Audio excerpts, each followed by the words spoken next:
Hi, welcome back to the channel. Stephen Howson, 5 things. It didn't get any better, did it? Season from hell. Absolute season from hell. We haven't broke 40 points yet. The mythical 40 points mark where you go, that's what you need to be safe. Used to joke about that. I remember when we used to hit like the 40 point mark, you know, somewhere around in January or something like that, and be like, all right, we're safe from relegation now. Hey, the banter that we have. Yeah, we might actually finish the season without 40 points. We haven't had a back-to-back Premier League win all season. For the first time since football was invented, I think. Trophyless, hopeless. Is there anything about this season that you would be like, do you know what? Yeah, do you know what? We had a couple of decent comebacks, which in the grand scheme of things are worth cock all now because you didn't end up winning the trophy. So they better not end up in anyone's DVD. Feels like a sinking ship that just managed to take on more water. I didn't know if that was possible.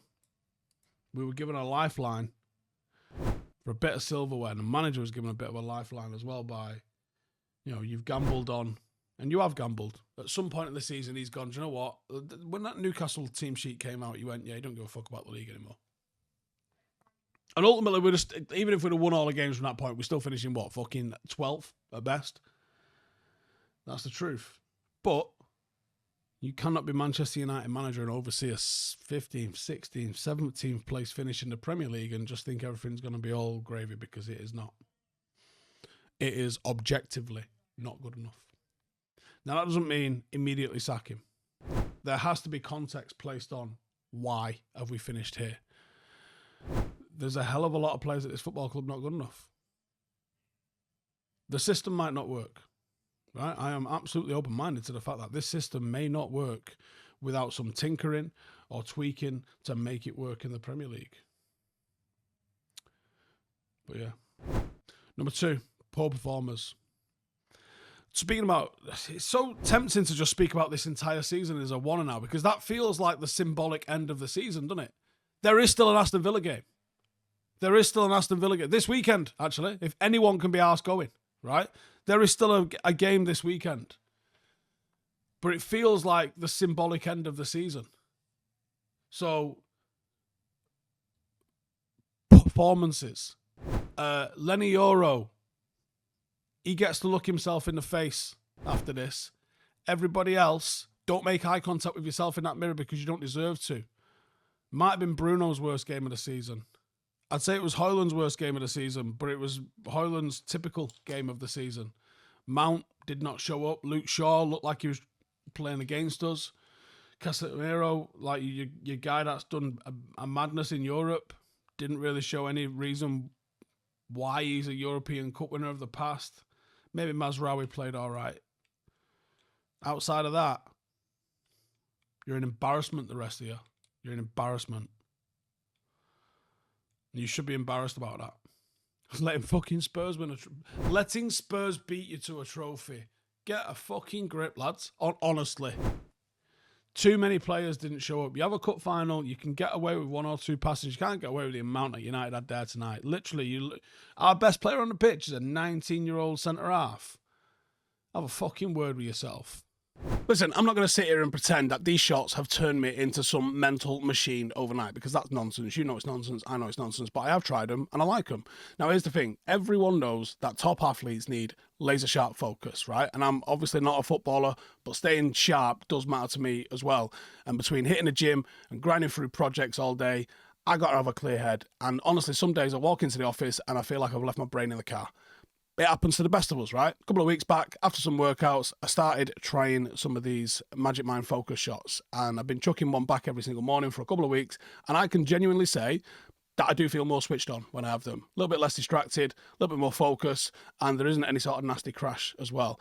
What I do like about them is that they're full of natural stuff. There's matcha, there's lion manes, there's no weird jitters. It's all nice and clean and healthy, and it fits right in with what I'm trying to do.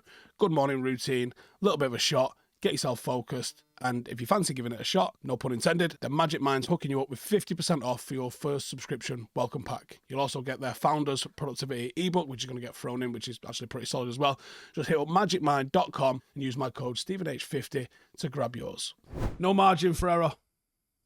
We cannot have a single mistake in the summer transfer window. We are I know we feel like we've been in a rebuild, but I don't actually think we've been in it. I think we've wanted to say we've been in a rebuild for 10 years, but we've not, because you've not been in a rebuild. You've never had anybody that was capable of rebuilding it. You had CEOs with a fucking checkbook. It's not a rebuild. It's not even close to a rebuild. Now, I feel like Ineos, in their appointments, at least had the desire and foresight to try and create a rebuild at the football club. This is it now. This is it. They did okay, I thought, with the signings last summer. The signings that you have to have this summer, you can't have a single misstep. Serious amount of pressure. There's going to be a stringent budget, which isn't going to even get filled up by Champions League and gate money because of the extra games next season. You're going to have a monumental summer. Now, the fact it's only one game a week should help the system cement quicker. It should, right? The momentum is going to have to come from winning Premier League game after Premier League game after Premier League game after Premier League game, because you're not going to have that 2 games a week to get it through your system. It's going to be fucking mental.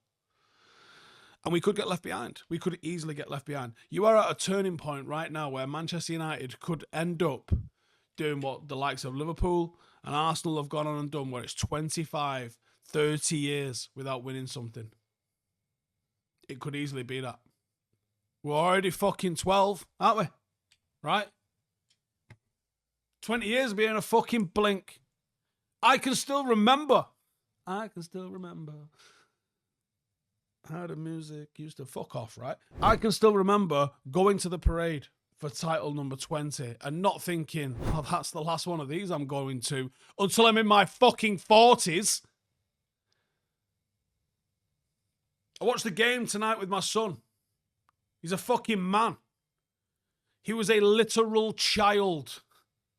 He was 6. I think. 5. When we won the fucking league last.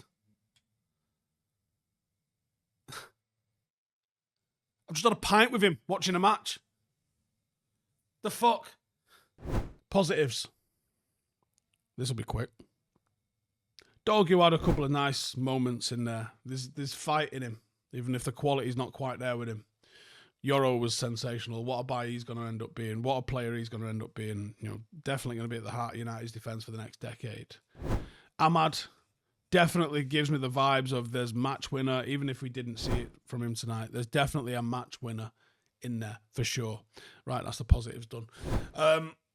What does this mean for Amorim? It means... Well, honestly, I don't know, because we haven't got the data on what Ineos like to do in these circumstances and with these situations. We don't have the data. We have no idea. Not a clue. So, what are they going to do? I can't tell you, lads.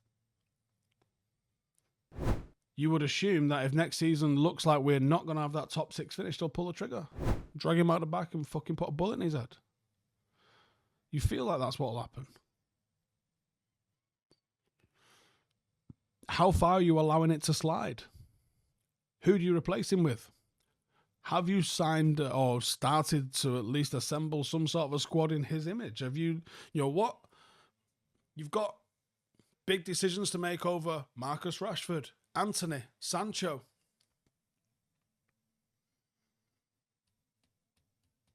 A penny for Marcus Rashford's thoughts, seeing as though a lot of people seem to believe he was the issue at Manchester United.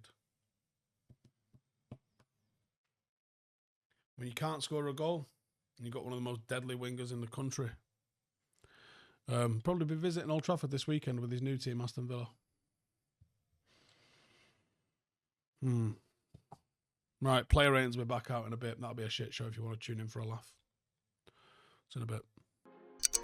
Hey, thank you for watching the video. If you are new around these parts, then don't forget to subscribe. My channel is proudly supported by my community on Patreon. If you'd like to get a little bit of extra content, a Discord group, meetups, 5-a-side games, weekly podcasts, behind the scenes, and even an occasional bit of transfer news as and when I get it, then for the price of a pint, you can show your appreciation for the content that we make and get some goodies for doing so as well. Check the link in the description or click the button right here. You'll also find all of my socials here too if you want to follow me on any of those platforms. Nice one.